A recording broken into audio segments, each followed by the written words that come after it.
우리는 어제 디모데전서 1장을 보았습니다. 디모데전서 1장에서는 아마도 갇혀 있을 것으로 예상되는 이제 바울이 믿음의 아들 디모데를 에베소에 남겨놓으면서 부탁하는 편지의 시작입니다. 우리가 중요하게 받은 교훈 중 하나는 바로 이 복된 교훈의 결과가 바로 사랑이라는 것입니다. 그러므로 여러분, 누가 구원을 확신할 수 있어요? 바로 사랑의 열매가 나타나는 것을 본 사람들만이 구원의 확신을 가질 수 있습니다. 우리가 믿는 복음은 반드시 열매를 맺게 되어 있습니다. 시간이 걸려도 반드시 열매를 맺게 되어 있어요. 하나님을 사랑해서 예배하고, 하나님을 사랑해서 복음 전도하고, 주님을 사랑해서 선행도 하는 것입니다. 그러나 거짓 교훈은 그렇지 않다 했습니다. 또한 어제는 그 율법의 선한 측면, 즉 거울로서의 측면과 신자를 교육하는 측면, 즉 감사의 방편으로서의 율법의 제3기능도 보았고요. 죄인 중에 내가 괴순이라, 이 복음 앞에서 바울의 찬송이 터져나온 것은 은혜의 복음을 더 알아갈수록 자기의 누추함을 더 깨닫게 된다라는 귀한 교훈을 받았습니다. 그리고 예수님께서 우리로 하여금 이 복음의 영광 맛보게 하시려고 친히 죄가 되셨고 죄인 중에 하나로 여김받으셨고 구예수 취급받으셨다는 사실을 우리가 이제 보았습니다. 오늘 디모데전서 2장에서는요, 이제 그러므로가 두 번이나 나오잖아요. 즉 이러한 이제 복음의 영광, 죄인 중에 구예수를 구원하신 이 주님의 은혜 까닭에 적용이 나오죠. 첫 번째 적용은 기도에 대한 것이고요. 두 번째 역시 마찬가지로 역시 기도입니다. 기도의 성격이 좀 달라요. 앞의 기도는 이제 보다 범위가 넓고, 두 번째 기도는 교회 안에서의 기도를 말하는 겁니다. 특별히 바울이 간구와 기도와 도구와 감사를 하되, 여기서 도구는 현대 교회에서 주로 중보기도라고 많이 얘기하는데, 위하는 기도, 대신하는 기도가 좋겠습니다. 중보라는 말은 이제 대속자이신 유일한 중보자 예수님께 많이 적용해야 되니까요. 이 말은 약간 좀 조심해서 써야 돼요. 도구란 표현도 괜찮습니다. 즉 간구와 기도와 도구와 감사를 해야 되는 그 대상이 누구냐면 임금과 높은 지위에 있는 사람인 거예요. 이제 바울의 시대니까 네로겠죠. 그리고 높은 지위에 있는 사람들은 하나같이 언제나 그랬듯이 이제 속물들, 정직하지 못한 사람들, 권력에 눈이 먼 사람들이 많습니다. 물론 안 그런 정권도 있어요. 임금들과 높은 지위에 있는 사람들이 청렴결백한 때도 있었다고요. 그러나 대부분은 그렇지 않은 거죠. 또 바울은 임금들과 높은 지위에 있는 모든 사람, 즉 기도와 도구와 감사와 간구의 대상이 되는 사람들의 어떤 윤리적 측면에 대해 말하지 않아요. 즉 그가 좋은 통치자이든 부도덕한 통치자이든 우선은 기도하라라고 말합니다. 이 말은 무조건적인 복종을 말하지 않아요. 우리는 잘못된 권위에 대해서는 항거할 수 있는 권리와 또 의무가 있습니다. 왜냐하면 누구나 다 하나님의 법에 복종해야 되는데, 하나님이 주신 권리를 오용하면 그것은 개선돼야 되니까요. 그래서 이제 루터의 두 왕국론에 대비해서 이제 칼빈의 그리스도 왕국론에서는요, 개혁파의 왕국론에서는 잘못된 권력에 대해서 이제 귀족들이 또는 일종의 관리들이 저항할 수 있고 무력도 행사할 수 있다는 것을 이론적으로 정립한 바 있습니다. 그런데 그건 그거대로이고, 바울은 네가 무력으로 저항한다 해도 통치자들을 위해서 기도하는 것은 멈추지 말아라 하는 것입니다. 예레미야 29장 7절에 보면 바벨론 성읍, 그들이 끌려간 곳이고 그들을 괴롭힌 그 나라의 한 중심부에서도 너는 그 성읍의 평안을 위해 기도하라, 이렇게 주님이 명령하셔요. 왜냐하면 네가 거기서 살게 될 것이기 때문에 거기서 경건하고 단정하게 살아야 될 거 아니냐.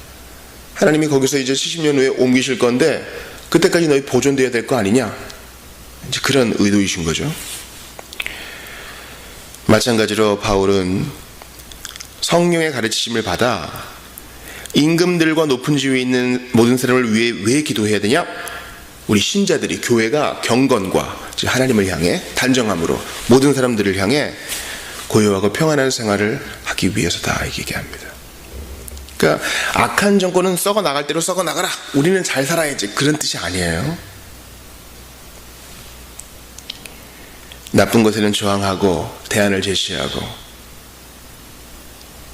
동시에 그들을 위해서, 즉 책임을 맡은 사람들을 위해서 기도하는 것은 바로 혼란과 분열 중에 교회가 갈팡질팡하는 것이 아니라 올곧게 나아가야 될 방향으로 나아가게 하기 위함인 겁니다. 여러분, 이제 팍스 로마나라 그래서 이제 로마의 평화 시대 거죠. 그 로마의 평화 시대 때 이제 바울이 로마의 도로를 이용해서 해적에 소탕된 또 해로를 이용해서 복음을 전하는 거예요. 일단 안정이 돼야 여러분 글도 쓸 수 있고 학문도 발전할 수 있고 문화도 융성할 수 있으며 사상도 전파될 수 있는 거예요. 그리고 선교도 할 수 있습니다. 이렇게 안정된 생활이 안 되면 여러분 복음 전도하기 위해서 다른 나라 못 가요. 요즘 중국 가는 일이 얼마나 어려워요. 그러니까 이 정부를 위해서, 정치를 위해서, 외교관계를 위해서 기도하는 것은요, 우리 선교사님들을 위해서 정말 필요해요. 가까이 있는 북에 있는 성도들을 위해서, 저 멀리 아프가니스탄과 오늘 우리가 기도한 에리트리아도 마찬가지입니다. 임금대가 높은 지위에 있는 모든 사람은 우리나라뿐만 아니라 전 세계에 다 확대될 수 있는 거예요. 그들이 정말 자기보다 더 큰 권위를 무서워할 줄 알고 똑바로 잘 해야 복음 전도도 탄력을 받는 것입니다.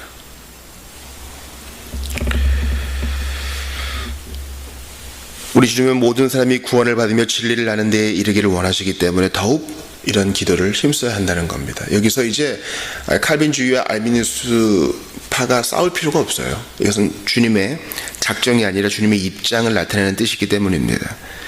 에스겔서 18장 32절에도 비슷한 구절이 있죠. 우리 주님은 나는 죽는 자의 죽는 것을 기뻐하지 않는다. 너희는 스스로 돌이키고 살아라. 하나님의 작정과 뜻, 변치 않는 뜻이 있어요.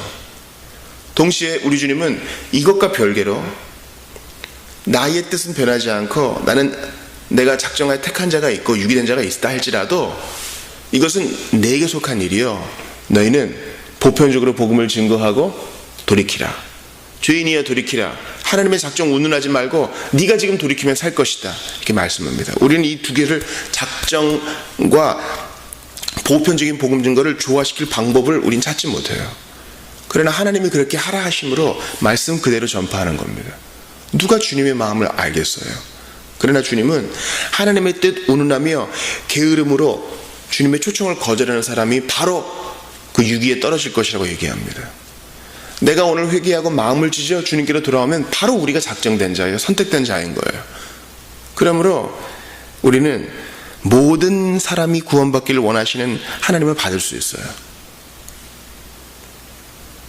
그러니까 높은 자들을 위해서 기도하는 것이 선교와 전도, 예배의 확장, 복음 전파에 상당히 연관되어 있다는 것을 우리는 봅니다. 그리고 이제 8절 이하에서는요, 우리가 좀 받기에 난해한 구절들이 많이 있어요. 먼저는 이제 남성들이 분노와 다툼이 없이, 남자들은 이 힘에 대한 욕구가 있으니까요, 그런 것 같아요. 분노 다툼 없이 거룩한 손을 들어 기도하라. 그러니까 모든 신자들은 위에 있는 권세들을 위해 기도하되, 이제 특별히 교회 안에서 남성들이요, 네가 높니 내가 낮으니 그런 얘기 하지 말고 다 구별된 손을 들어서 함께 기도하십시오. 그리고 이제 여자들에 대한 얘기가 쭉 나오죠.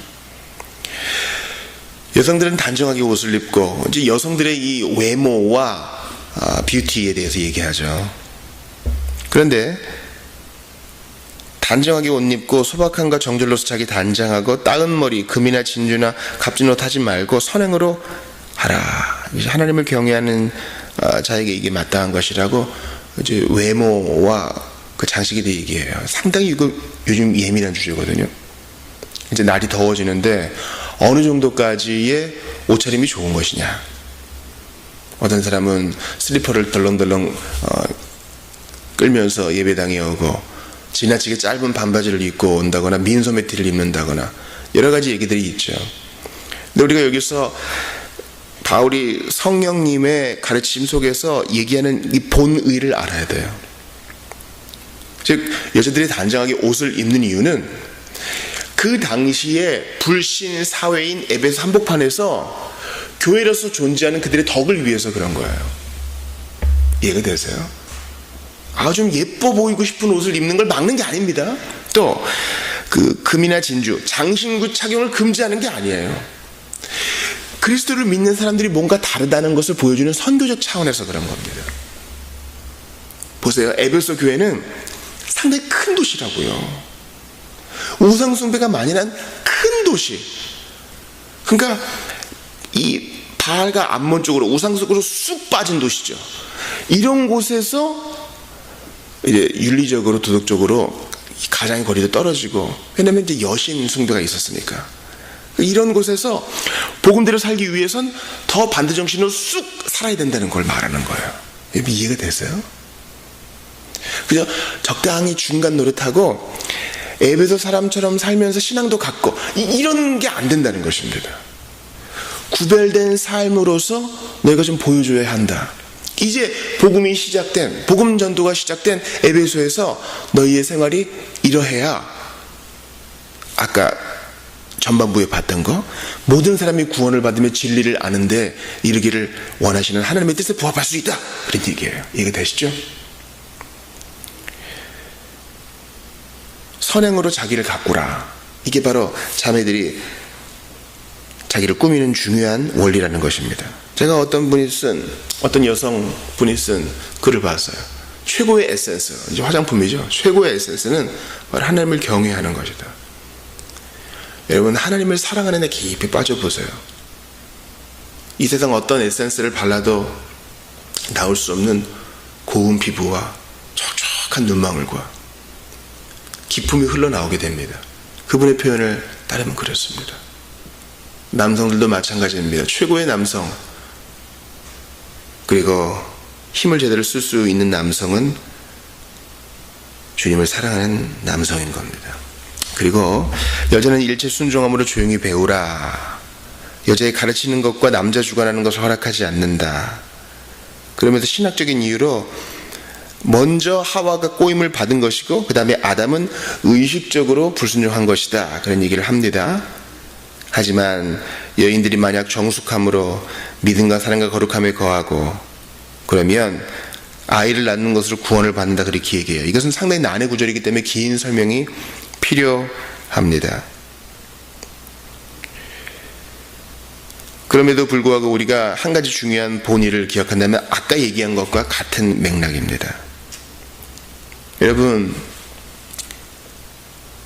여신 숭배하는 신전에서 이른바 신전 창기 노릇을 하는 여성들이 회심하여 교회 안으로 들어왔습니다.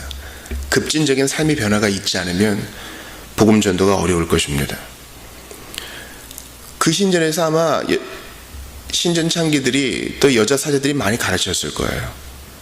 그러나 오늘 본문에서는 여자들이 다른 여성들이나 아이들을 가르치는 것 자체를 부인하는 것이 아니라 교회 안에서의 질서를 잘 지키라는 의미에서 이런 말씀을 하는 겁니다. 그러니까 이게 에베소 교회만의 상황이다라고 얘기할 수 없는 것은 신학적인 근거를 지금 바울이 대잖아요. 바로 첫사람의 타락을 얘기합니다. 남자가 낫다 그런 말이 아니에요. 이런 연약함이 있으니 복음의 질서 가운데서 서로의 역할을 잘 찾아가시오. 이렇게 얘기하는 겁니다. 당신들의 남편을 세워주시오. 하나님이 세워주신 당신들의 리더십, 디모데, 남자지만 어리죠? 그러나 세워주시오. 그것이 교회의 권위를 세우는 것이요 복음의 아름다움을 드러내는 길입니다. 헬사남으로 구원을 받는다라는 것은요 여러 가지 해석이 있지만 타락에서 하와의 책임에도 불구하고 출산의 고통이 있음에도 불구하고 여자들의 해산에는 나쁜 영향이 없을 것이다. 여성들이, 자매들이 믿음과 사랑과 거룩함에 거하면 그 해산하는 일 속에서도 기쁨을 얻을 것이요, 그 일로 말미암아 더욱더 주님을 경외하게 될 것이다. 우리는 그렇게 큰 그림으로 받아야 됩니다. 본문에서 나온 이 구원을 예수님을 믿는 그 어떤 좁은 의미의 구원으로 볼 것이 아니라 더 넓은 차원, 구원받았고 지금 구원받고 있으며 앞으로 영원히 구원될 것이라는 넓은 측면으로 보아야 하는 것입니다. 그리스도를 믿음으로 새롭게 해방된 여인들이 남자들을 지배하기 시작하면 교회의 평판이 나빠지고 복음 전도의 문이 막힐 수 있겠죠. 그런 위험이 있을 거라고 생각한다면 바울의 조언을 좀 더 다르게 이해할 수 있을 겁니다. 오늘 본문은 남성 우월주의, 가부장적인 것이 무조건 옳다, 그 얘기하는 것이 아니에요. 바로 극도로 타락한 문화 가운데서 우리가 어떻게 살아가야 할 것인가를 보여줍니다. 요즘 미셔널 처치 얘기 많이 얘기하는데요, 세상을 닮아가는 것이 복음 전파에 무조건 좋은 게 아니에요. 교회만이 할 수 있는 것, 복음을 받은 사람들이 보여줄 수 있는 단정한 생활, 참으로 고리타분해 보이지만 그들에게는 우리에게 없는 무엇인가가 있다라고 인정할 수밖에 없는 그런 복음 안에서의 질서 있는 생활, 이것이 우리가 보여줄 수 있는 삶입니다. 말로도 보여주십시오. 그러나 변화된 생활로, 경건과 단정으로 보여주세요. 사람들은 모두 다 지도자를 욕하죠. 저녁마다 선술집에 모여서, 펍에 모여서 지도자를 욕하죠. 그들에게 안줍니다. 그러나 우리는 고요히 지도자들을 위해 기도합니다. 이게 변화된 삶입니다. 목사님, 우리 남편을 몰라서 그래요. 그러나 그 남편을 위해서 기도합니다. 이게 복음적인 삶인 것이에요. 예수님의 순종을 생각하며 우리도 말씀 그대로 순종할 수 있기를 바랍니다. 기도합시다. 우리 하나님 아버지, 감사합니다. 오늘도 복된 날을 허락하시고 복된 말씀 주셨습니다. 이 말씀 그대로 순종하며 살게 하소서. 예수님 이름으로 기도하옵나이다. 아멘.